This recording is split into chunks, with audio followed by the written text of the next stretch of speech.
말씀드린 대로 영적 전쟁에 대한 부분을 나누고 있습니다. 근데 영적 전쟁이라 하고 자꾸 생각하면 할수록 영적 전쟁이 무엇인지, 또 영적 전쟁을 어떻게 해야 하는지 정말 우리가 제대로 알아야 될 것 같습니다. 그래서 오늘은 영적 전쟁의 승리는 바로 이것에 달려 있다.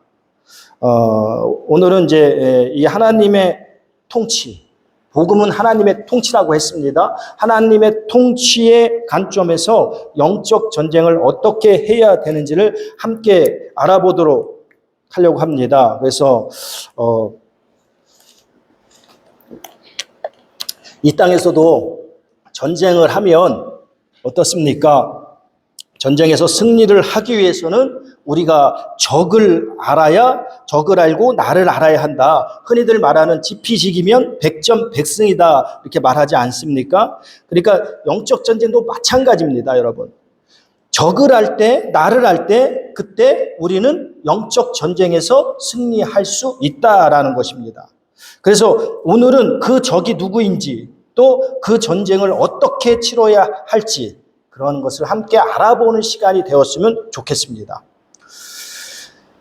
왜 주님께서는 세상에 악이 간념함으로 인간에게 고통이 더해짐에도 불구하고 왜 심판을 더디하시는가? 이왕이면 심판을 빨리 해버리시면 우리 믿는 자들은 좋을 것 같은데, 그래서 우리가 살아가는 것이 어떤 면으로 보면 고통이고 괴로움이고 이렇게 그렇게 생각할 수 있는데, 뭐 사람에 따라서 그렇게 생각할 수 있는데, 그렇다면 왜 심판을 더디하시는가? 하나님의 자녀의 입장에서는 예수님께서 빨리 이렇게 뭐 재림하시기를 소망하지만 하나님의 관점에서 볼 때는 다른 거 없습니다. 한 명이라도 더 온전한 구원을 얻도록 하기 위해서입니다. 또 모든 민족이 하나님의 백성이 되도록 하기 위함입니다. 그러므로 하나님의 관점에서 볼 때 한 명이라도 구원받았다가 아니라 온전한 구원을 이루어 가도록 하기 위해서라는 것입니다. 두 번째는 모든 민족이 하나님의 백성이 되도록 하기 위해서인 것입니다. 그렇지만 반대로 세상 사람들은, 주를 믿지 않는 자들은요, 예수님의 강림의 약속이 어디 있냐? 옛날이나 지금이나 똑같지 않냐? 이렇게 조롱도 합니다. 또 주님께서 너희를 대하여 오래 참으심으로 사람들이 계속적으로 심판은 없다, 이렇게 이야기를 합니다. 그러나 여러분, 베드로후서 3장 9절에 보면 이 부분에 대해서 정확하게 말씀하고 계십니다. 베드로후서 3장 넘겨주세요.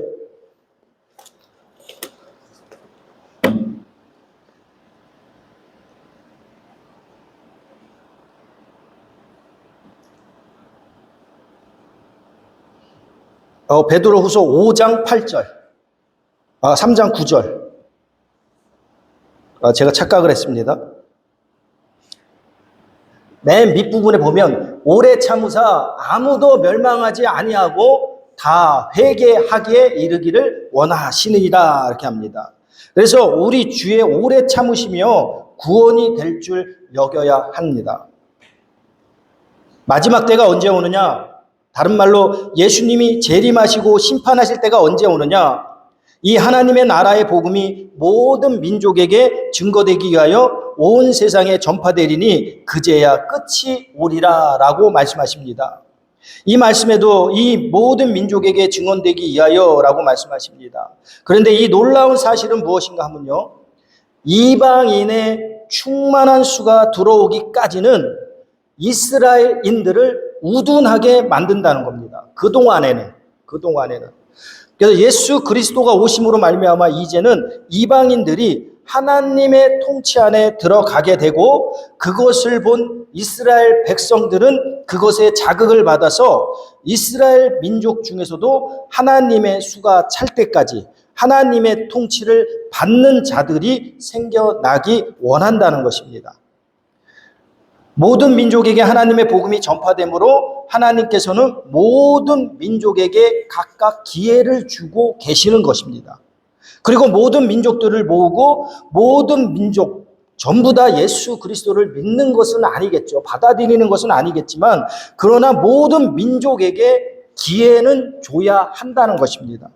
그리고 심판할 때를 기다리고 계시다는 것입니다. 그렇다면 가장 큰 질문이 무엇인가 하면 예수 그리스도께서 하늘로 올리시고 전쟁을 치르셨을 때 마귀와 그 졸개들은 영원한 불못에 그때 던져 놓지 아니하고 왜 기다리시냐? 1000년 동안 왜 기다리시냐? 분명히 하늘에서 이 땅에 쫓겨난 마귀들이 분을 내어서 인간에게 달려들 것이 불을 보듯 뻔한 일인데 왜 하나님께서는 이것을 허용하시냐? 그런 거죠. 너무 잔인한 거 아니냐? 혹은 어떤 사람들은 그래요. 하나님의 능력이 거기까지밖에 미치지 못하는 거 아니냐? 하고 이렇게 생각하고 말을 하는 사람도 있습니다. 예수님께서 부활하시고 승천하시고 하늘로 올라가실 때 하늘에서는 큰 전쟁이 있었고 그 결과로 하나님의 나라, 구원, 그 다음에 능력이 회복되었고 그리스도의 권세가 나타났습니다. 그 결과로서 마귀들은 더 이상 하나님 보좌 앞에 나아가지 못하고 이 땅으로 쫓겨나게 되었습니다.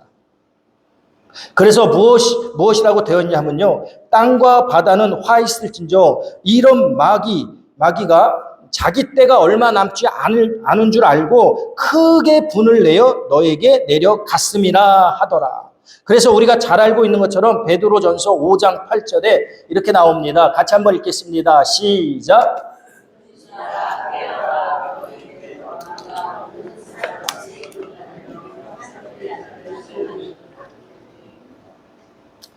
보세요. 그래서요, 우리는 눈에 보이는 것만 보는 것이 아니라 눈에 보이지 않는 것을 볼 줄 알아야 되고요. 우리의 싸움은 혈과 육에 대한 것이 아니고요. 정사와 권세, 이 세상의 모든 주관자들과 하늘에 있는 악한 영에 대함이라라고 했습니다. 이 시대는 영적 전쟁의 시대입니다. 여러분들이 알던 모르던 여러분들이 싫던 좋든 간에 우리는 이 영적 전쟁 한가운데 있는 것입니다. 그런데 오늘날 교회에서는 무슨 웬 귀신? 이렇게 생각하고 영적인 존재에 대해서 전혀 관심을 두지 않고 신앙생활 열심히 하고 말씀 믿고 기도하고 헌신해야 된다. 예, 이거 좋은 신앙입니다. 그 점에 대해서만 이렇게 믿게끔 만들고 있다라는 것입니다. 그러나 분명한 사실은 지금 이 시대는 마지막 때는 영적 전쟁이 가장 치열한 시대라는 것을 여러분이 아셔야 합니다. 그리고 여러분 깨어나야 합니다. 깨어나야 합니다. 아멘. 그런데 지금 마귀는요, 하나님에 의해서 하나님의 그분의 비밀의 경륜에 한 파트를 담당하고 쓰임받고 있는 것 뿐이에요. 그런데 마귀는 그걸 알지 못하는 거지요.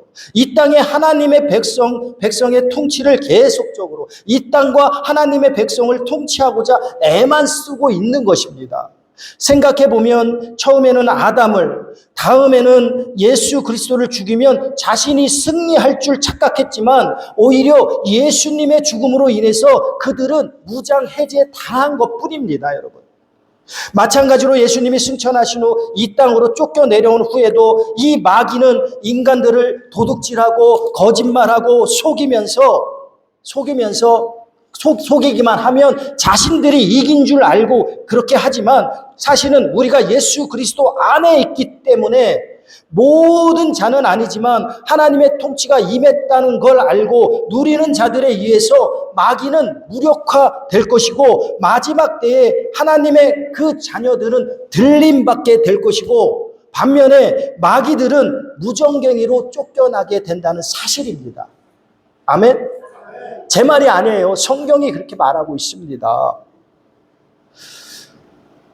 하와는 마귀의 말에 속아서 하나님의 통치가 이루어지지 못하도록 했지만 예수님께서는 성령님과 말씀으로 마귀의 통치를 무력화시키고 이제 마지막 때 예수 그리스도 안에서 성령님을 통해서 하나님의 통치를 이루어가는 우리들은 어린 양의 피와 우리들의 증언하는 예수 그리스도의 말씀으로 우리는 이겨 나가야 하고 죽기까지 우리들의 생명을 아까워하지 말아야 한다는 사실입니다.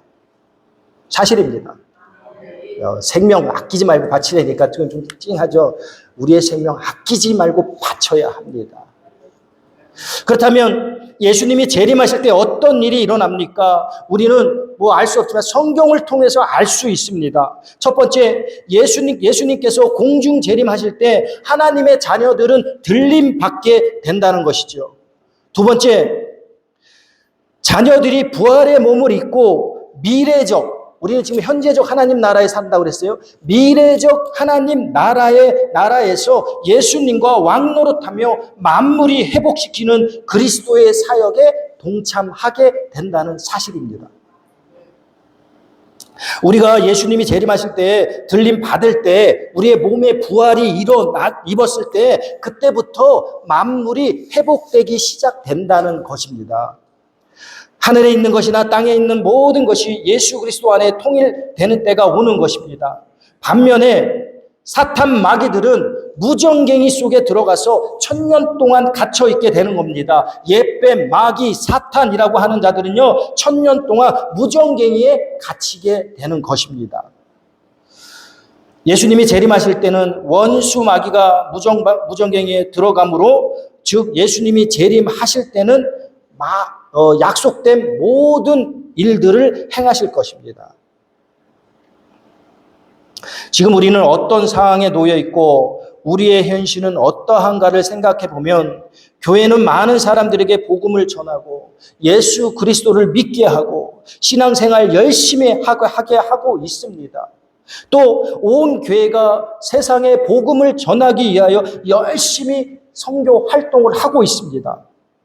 그런데 문제가 무엇인가 하면 그럼에도 불구하고 세상은 요지부동이고 믿던 그리스도인들은 왜 세상으로 다시 돌아가고 세상은 교회를 욕하고 세속화시키는데도 우리 교회는 속절없이 무너지고 있는 것일까? 심각하게 생각해 보아야 할 문제입니다. 우리가 성경적으로 볼 때 분명히 예수 그리스도로 임한 하나님의 통치가 우리에게 임하게 되었고 우리는 하나님의 통치를 경험해야 하고 그 하나님이 우리 몸을 통해서 하나님의 통치를 이 세상에 드러내므로 마귀를 무력화시키고 세상에 하나님의 창조 질서를 회복하도록 해야 함에도 불구하고 왜 지금의 현상은 성경의 말씀과 정반대로 가고 있을까? 오늘 이런 부분에서 좀 생각해보고 깊이 좀 여러분들이 나누고 생각해보면 좋을 것 같습니다. 저는 이것을 여러 가지 이유가 있겠지만 특별히 한 3가지로 한번 요약해봤습니다. 왜 그럴까? 하고 첫 번째는 하나님의 통치에 대한 이해가 없습니다. 두 번째는 영적 전쟁을 제대로 알지 못하고 있구나라고 생각했습니다. 세 번째는 하나님의 능력이 없기 때문이다. 그러니까 하나님의 능력이 없어서가 아니라 우리한테 하나님의 능력이 없기 때문이다. 그렇게 저는 크게 한번 3가지를 한번 생각해 보았습니다. 그래서 오늘 이제 앞으로 또 언제 올라올지 모르지만 오늘은 첫 번째 나누고 그 뒤로 계속 이어나갈 겁니다. 계속 영적 전쟁에 대해서 부분만 제가 계속 할 거니까요. 오늘은 첫 번째로는 하나님의 통치에 대해서 잘 모르기 때문이다.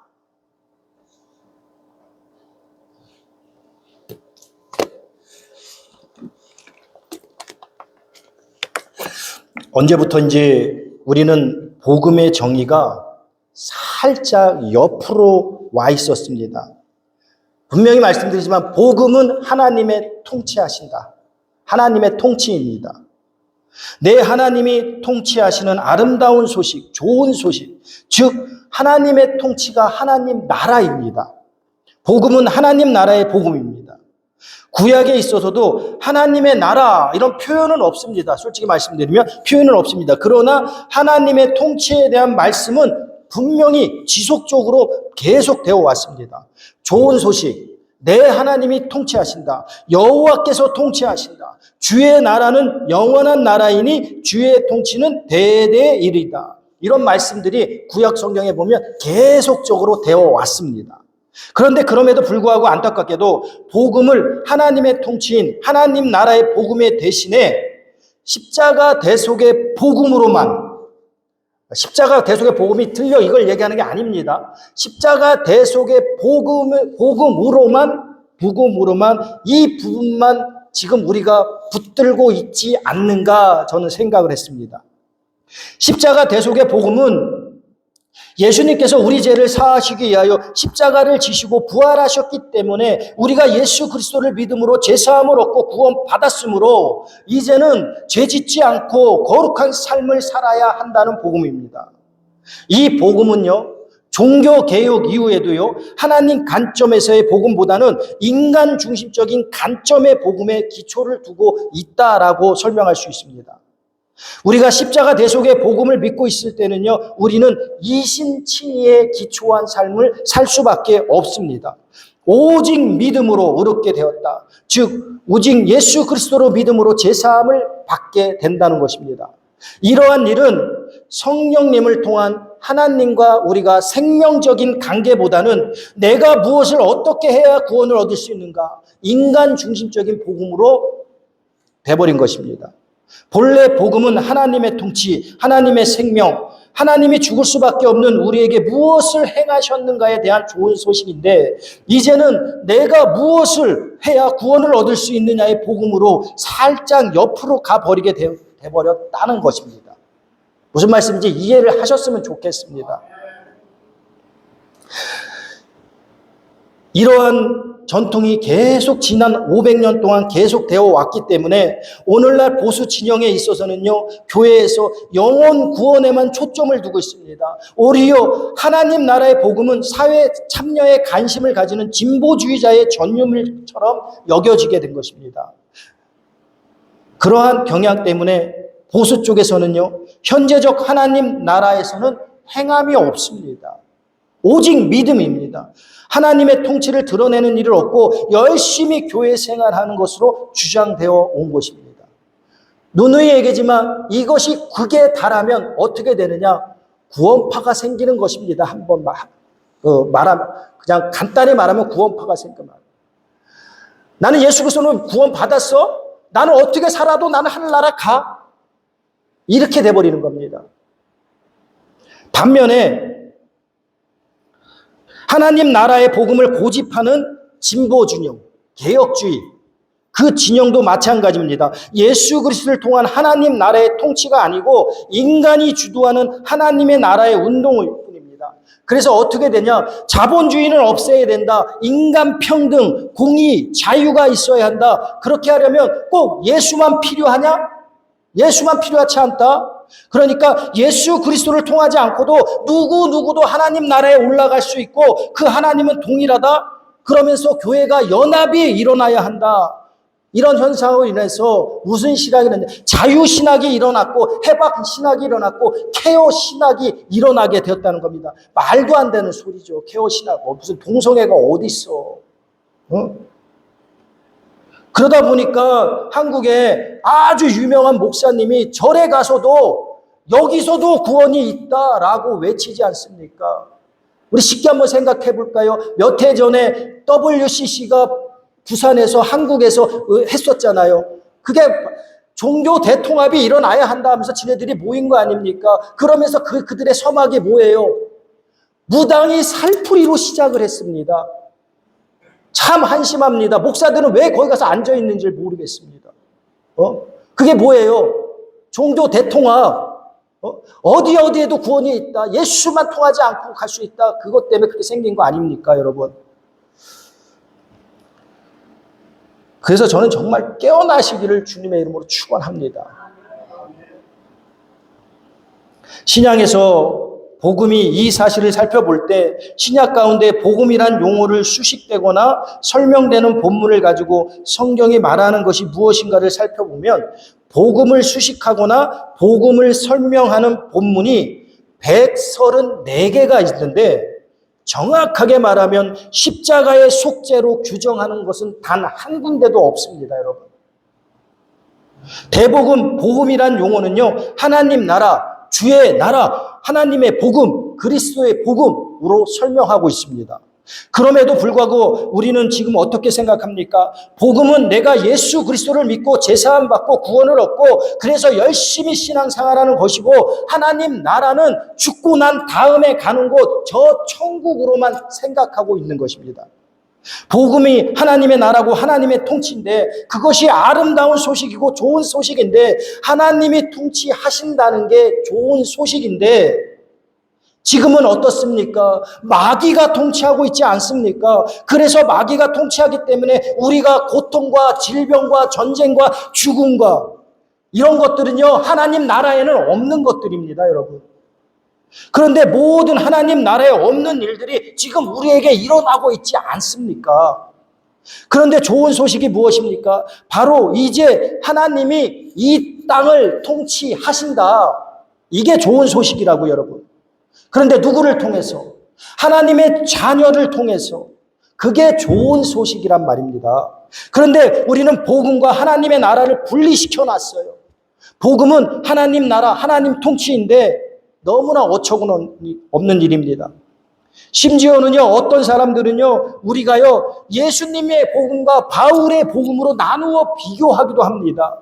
왜냐하면 사복음서와 달리 바울 서신서에는, 다른 저자의 서신서에는 하나님 나라가 별로 없기 때문에, 그래서 예수님의 복음은 하나님 나라의 복음이고 바울의 복음은 십자가의 복음이라고 이렇게 이분법적으로 이야기하기도 합니다. 너무 멍청하고 어처구니 없는 일입니다. 하나님의 우주적 비밀의 경륜이 예수 그리스도를 통해서 풀어지는 이 놀라운 하나님의 통치를 통정적으로 보지 못하고 인간적인 관점에서 다른 복음으로 보고 있는 것입니다. 너무나 나는 그런 점들이 지금 오늘날 너무나 안타깝습니다. 복음은 하나님의 통치에 관한 좋은 소식입니다. 하나님의 통치는 먼저 우리 자신이 하나님의 통치함을 받음으로써 우리 자신을 통해서 이 세상에 하나님의 통치가 나타나는 것이 포함되어 있습니다. 하나님께서 이 비밀의 경륜을 이루시기 위해서 독생자 아들 예수님을 이 땅에 보내주셨고 그에게 성령님을 보내주시고 기름 부으셔서 하나님의 통치를 그분이 받게 하셨고 그분이 하나님의 통치를 받았고 그분이 이 땅에 공생애 동안 하나님의 통치를 드러낸 거란 말입니다. 어떻게? 귀신을 쫓아내고 질병을 치유하고 강풍을 잠재우고 모든 기사와 표적을 행하신 것입니다. 할렐루야. 그런데 그 일을 지금 우리에게 주셨다는 것입니다. 아멘. 그리고 그분은 우리 안에 계신다는 것입니다. 아멘.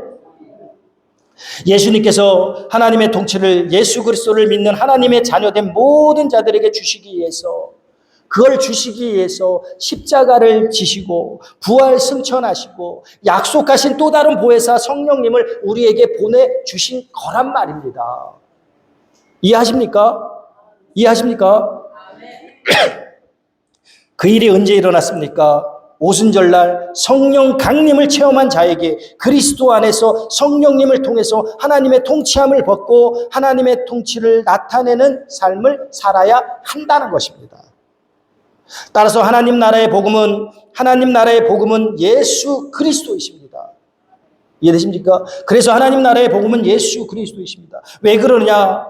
예수 그리스도가 하나님의 통치이시기 때문에 그렇습니다. 하나님 나라의 복음은 예수 그리스도이시고 그리스도의 나라인 것입니다. 그 나라는 예수 그리스도 안에서 성령님을 통해서 이루어지는 우리에게 임한 나라이기 때문에 그렇습니다. 하나님 나라의 복음은 예수 그리스도의 복음이라고 말할 수 있지만 결국 십자가 대속의 복음일 수는 없다라는 것입니다. 왜냐하면 하나님 나라의 복음과 예수 그리스도의 복음의 주체는 하나님이십니다. 그러나 십자가 대속의 복음의 주체는 우리일 수밖에 없다라는 것입니다. 십자가의 대속의 복음은 내가 제사함 받고 구원받는 복음이고 그 핵심은 이신칭의입니다. 그런데 이신칭의라는 것은요, 카톨릭의 행위 구원이라는 이 잘못된 교리에 대한 개혁으로서 중요한 일입니다. 분명히 말씀드립니다. 중요한 일입니다. 그렇지만 하나님 나라의 관점에서 볼 때는 결코 핵심일 수는 없다라는 걸 말씀드립니다. 그게 아니다라는 것을 얘기하는 게 아니라 핵심일 수는 없다라는 것을 저는 말씀을 드리고 있는 겁니다. 왜냐하면 복음의 주체는 내가 아니라 예수 그리스도이시기 때문에 그렇습니다. 할렐루야. 그런데 십자가 대속의 복음의 주체는 우리의 거짓자일 수밖에 없습니다. 그러나 하나님 나라의 복음은 내가 구원받는 복음이 아니고 내가 주체가 돼서 구원받는 복음이 아니라 그리스도께서 나를 통치하시고 그분이 나를 통해서 그분의 통치를 나타내는 것입니다. 그 핵심은 그의 나라와 그의 의에 있는 것입니다. 따라서 하나님 나라의 복음의 주체는 다른 말로 이야기하면 예수 그리스도 안에 있는 나, 새로운 피조물인 나, 하나님의 의인 나일 수는 있지만 내 거짓 자아인 내 생각, 내 감정, 그것을 나라고 믿는 내가 될 수 없다는 이야기인 것입니다. 그런데 사람들은 이렇게 생각합니다. 사복음서는 하나님 나라에 대한 이야기가 많은데 그 서신서에는 하나님 나라의 복음에 대한 이야기가 적지 않냐? 그런데 어떻게 서신서는 하나님의 나라의 복음이라고 말할 수 있느냐? 라고 이렇게 질문하는 분도 계셨습니다.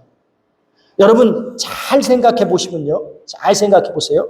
예수님이 사복음서에 뭘 전했습니까? 하나님 나라의 도래를 이야기하셨습니다. 하나님 나라가 이 땅에 임했다를 전하셨다고요. 그래서 예수님은 사복음 속에서 계속 이야기하신 게 뭐예요? 하나님 나라를 비유로, 비밀로 계속해서 말씀하고 계셨습니다. 그렇지만 그 당시에는 성령님이 아직 임하시지 않았기 때문에 제자들은 들어도 그게 무슨 소리인지 몰랐습니다. 심지어 부활하셔서 40일 동안 제자들에게 하나님 나라의 일을 가르쳤음에도 불구하고 그 나라가 다윗의 왕국에 재건된 걸로 착각했습니다. 제자들조차도. 그러나 오순절 성령 강림을 통해서 그 하나님의 통치가 그들에게 임한 것이죠. 그렇기 때문에 예수님이 전하신 하나님 나라의 복음의 실제적인 삶의 적용은 사복음서에 나타나는 것이 아니라 사도행전을 거쳐서 서신서에 나타나게 되어 있다라는 것입니다. 그 하나님 나라의 복음이 누구를 통해서 이루어집니까? 예수 그리스도를 통해서 이루어지는 것입니다. 따라서 예수 그리스도에 대한 이야기가 나올 수밖에 없고 성령님에 대한 이야기가 나올 수밖에 없다라는 것입니다. 아멘?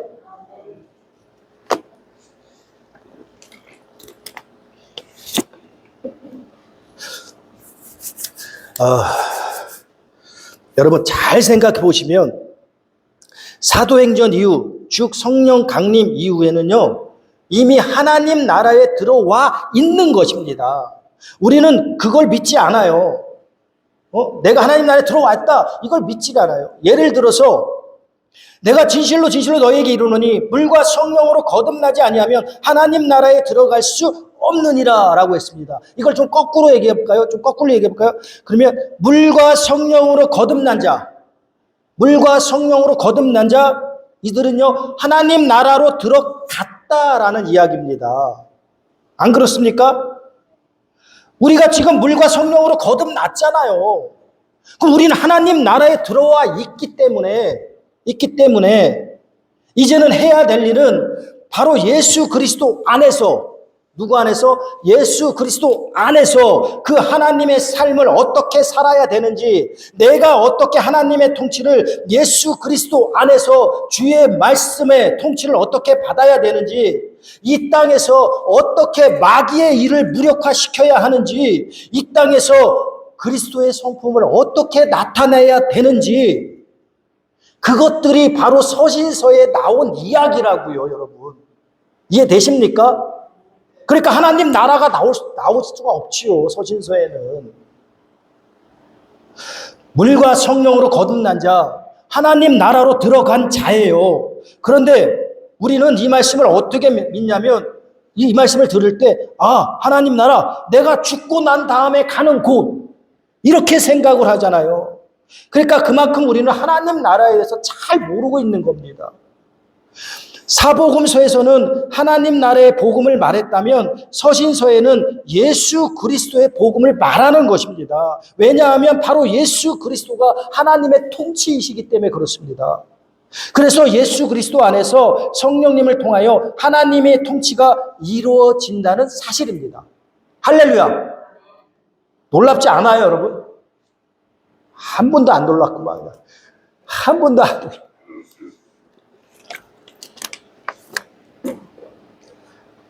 정말 이 사실을요, 실제적으로 뒷받침할 수 있는 예를 들어보면요. 하나님 나라의 용어가요, 공간복음이 어느 거냐면, 마태, 마가, 누가를 공간복음이라 그래요. 그 공간복음에는요, 92번이 사용되었습니다. 그런데 바울 서신서에는요, 7번밖에 사용되지 않았습니다. 그렇지만 성령이라는 단어는요, 공간복음에서는요, 13번밖에 사용 안 됐어요. 근데 바울 서신서에는 몇 번을 했느냐? 110번을 사용되었습니다. 엄청난 차이죠? 그리고 사복음서 안에서는요, 예수 그리스도 안에서, 주 안에서라는 표현이 없습니다. 그러나 사도 바울의 서신서에서는요, 그리스도 안에서라는 표현이요, 165번이 나옵니다. 쉽게 말하면요, 뻑하면 예수 그리스도 안에서, 뻑하면 예수 그리스도 안에서 이렇게 했다는 거예요. 사도 바울이 제일 많이 사용한 단어가 그거예요. 그리스도 안에서. 그리스도 안에서. 그리스도가 하나님의 통치이십니다. 복음은 십자가의 대속의 복음의 측면에서만 보면 우리의 구원의 초점을 둘 수밖에 없는 겁니다. 제사함 받고 구원받는 거. 이게 아니야, 이거 나쁜 거야, 이걸 얘기하는 아닙니다. 이거 당연한 겁니다. 그러나 서신서를 대할 때마다 우리가 십자가 복음에 있기 때문에 서신서를 읽을 때마다 거짓 자아가 주체가 되는 거예요. 그래서 내가 무엇을 해야 될까? 이 관점으로만 보는 겁니다. 그러나 하나님 나라의 복음을 볼 때 서신서는 그 말씀대로 살든 못 살든 간에 예수 그리스도 안에 있는 나, 예수 그리스도 안에 있는 나, 이 관점에서 보아야 한다는 것입니다. 그것은 죄의 관점이 아니라 하나님의 의의 관점에서 보아야 되는 겁니다. 주께서 나를 통하여 무엇을 하시는가의 관점으로 봐야 한다는 것입니다. 거짓 자아로 내가 뭘 해야 구원을 얻고 구원을 이루어 가는가가 아니고 하나님이 나를 통해서 무엇을 행사하시는가의 관점에서 봐야 한다는 것입니다. 나는 이미 예수 그리스도 안에서 하나님의 의이기 때문에 그렇습니다. 내가 말씀을 믿고 그런 방식이 아니라 내 안에 하나님의 법이 있기 때문에 하나님의 말씀을 이루어가는 관점에서 봐야 한다는 겁니다. 즉 다시 말하면 하나님의 말씀을 지키는 자의 관점이 아니라 하나님의 말씀을 이루어가는 관점에서 봐야 한다는 겁니다. 하나님의 말씀을 지키는 자는 어떻게 했어요? 모든 율법을 항상 지켜야 됩니다. 그럴 사람 아무도 없습니다.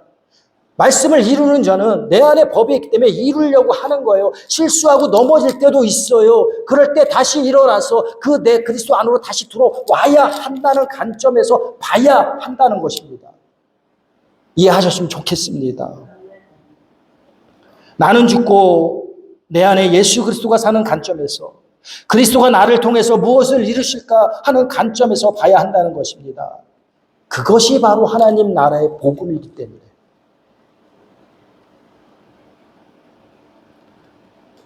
서신서는 십자가 대속의 복음이 아니라 하나님 나라의 복음이 예수 그리스도 안에서 이루어지는 것입니다.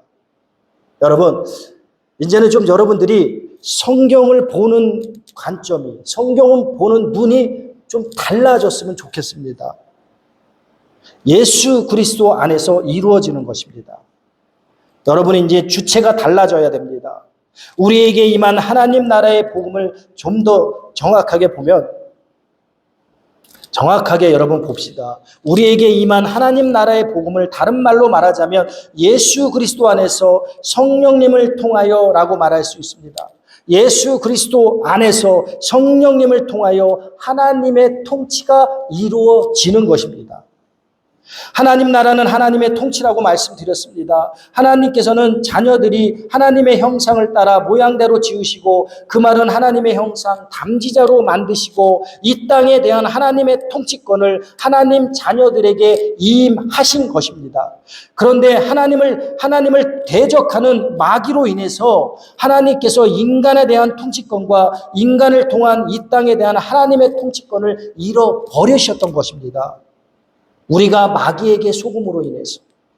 그 결과 우리가 창세기를 읽을 때마다 인간이 마귀에게 속아 죄를 지음으로 타락했다라고 우리는 생각합니다. 여러분, 맞는 이야기입니다. 그러나 우리가 마귀에게 속아 죄를 지음으로 타락했다, 맞는 말입니다. 그러나 하나님의 통치의 관점에서 볼 때 반은 맞고 반은 틀립니다. 나머지 반이 더 있어야 됩니다. 하나님의 통치의 관점에서 볼 때 인간이 하나님의 말씀에 불순종하고 마귀의 말에 순종함으로 하나님의 통치가 소실되었고 마귀의 통치가 시작되었다라는 것입니다. 생명나무 열매는 임의로 먹되 선악을 알게 하는 나무는 먹지 말라. 마귀가 진짜 먹지 말라 그러더냐라고 속였을 때, 사실은 그것을 먹으면 너희 눈이 밝아져서 하나님같이 되고 하나님같이 되어 너 스스로 선악을 판단할 줄 하나님이 알기 때문에 너보고 먹지 말라 그런 거야 하며 속였다는 이야기입니다. 그것이 무엇입니까? 하나님 통치는 하나님 말씀에 순종할 때 이루어지는 것입니다. 우리가 하나님 말씀에 불순종했기 때문에 하나님의 통치권이 소실되고 마귀에게 통치권이 넘어간 것입니다. 하나님 나라의 관점에서 볼 때. 이 인간의 관점으로 볼 때 우리가 죄를 지음으로 타락했지만, 그걸 다른 말로 보면 하나님 말씀에 불순종했기 때문에 하나님의 통치가 소실되고 마귀의 통치가 임했다는 겁니다. 죄 가운데는 하나님의 영이 거할 수 없기 때문에 하나님의 영은 떠나버린 것입니다. 그때부터 우리는 마귀의 통치 아래 있게 되었다라는 것입니다. 하나님의 비밀의 경륜이 무엇입니까? 바로 예수 그리스도를 통해서 다시 본래의 계획대로 마귀의 통치함을 받는 백성들이 예수 그리스도로 말미암아 하나님의 자녀로 되돌아옴으로써 그들이 하나님의 통치를 받고 그들을 통하여 이 땅에 하나님의 통치를 드러내는 것이란 말입니다. 인간의 구원의 관점이 아니라 하나님의 통치의 회복의 관점에서 보면 하나님의 자녀들이 하나님 말씀에 순종하는 것이 하나님의 통치입니다. 하나님 말씀에 불순종하고 사단의 말에 순종하는 것이 사단의 통치를 받는 것입니다. 그렇다면 여러분, 이 사실을 알면 영적 전쟁에 대해서 이제 새롭게 보게 될 것입니다. 하나님 나라의 이 복음이 하나님의 통치라는 걸 깨닫고 체험해야만 영적 전쟁에 대한 올바른 이해를 가질 수 있고 우리는 그 전쟁에서 승리할 수 있다라는 이야기입니다. 아멘. 오늘은 하나님 통치에 대해서 한번 여러분에게 조금 설명을 드렸습니다. 제가 성경에 뭐 몇 번 이런 것까지 따지면서 하니까 좀 지루하고 딱딱할 수도 있는데요. 여러분 한번 집에 가서 다시 한번 뭐 녹화되니까 카톡을 다시 한번 보면서 한 번 듣고 이렇게 깨닫는 건 없어요, 여러분. 저도 이 비밀의 경륜을 알기 위해서 궁금해하고 수 없는 시간을 무릎을 꿇고 했을 때 하나님이 하나씩 찾게 해주셨고 그 찾은 것을 또 정리해서 여러분들에게 말씀을 드리는 겁니다. 뭐 생소한 말이고 뭐 하나님의 통치 이런 말이 나오니까 어렵게 생각하지 마시고요. 계속 가서 집에 가서 하셔야 됩니다. 공부하시고 그리고 나는 나이가 많은데 무슨 영적 전쟁 이제 그러고 있어? 여러분의 그 연륜은 내가 무시를 못합니다. 하지만 그래도 하나님 앞에서는 다 우리는 어린아이와 같아요. 하나님 앞에서 나이를 논할 수 없습니다, 여러분. 우리 영적 전쟁 해야 합니다. 이 땅에 하나님의 통치를 나타내게 하셔야 됩니다. 그래야 하나님 나라의 양식을 쌓고요. 하나님 앞에서 이 더러운 놈들아 바깥 어두운 곳에 안 쫓겨나게 되는 것입니다. 그래서 늘 우리는 혼의 구원을 이루어가서 승리하는 저와 여러분이 되시기를 빌고 원하겠습니다. 잠시 기도하겠습니다. 주님 감사합니다. 오늘도 보잘것없는 사람이 말을 들고 와서 말씀을 전했습니다. 제 말이 말씀되게 하여 주시옵고